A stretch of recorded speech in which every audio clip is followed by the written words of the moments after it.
Следната недела адхок телото за следење на медиумите ќе ја даде и првата оценка дали медиумите ги прекршиле изборните правила за балансирано известување. Агенцијата за медиуми викендов ќе им го достави првиот 10-дневен извештај, кој ќе го подготват стручните служби, пошто врз основа на утврдениот деловник, медиум ќе заработи казна ако најмалку тројца членови на телото кренат рака. Извештајот ќе биде готов. Законскиот рок е 6 дена по завршувањето на првите 10 дена, тоа е сабота. Во сабота ќе биде доставен извештајот до привремената комисија и тие ќе имаат рок од 3 дена да се произнесат по извештајот и доколку сметаат дека има одредени прекршувања на законот да предложат преземање на соодветни мерки кон одредени радиодифузери.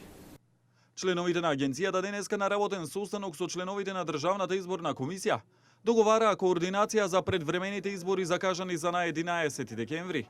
Првиот човек на ДИК посочи дека останува отворено прашањето за 6-та изборна единица, во која е надминат законскиот минимум од 5% на бројот на гласачи.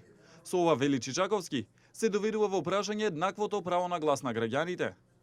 Во рамки на нашите надлежности по редовното квартално ажурирање ние доставивме податоци до Министерството за правда и до Собранието како надлежен орган да подготват и да донесат измени на изборниот законник.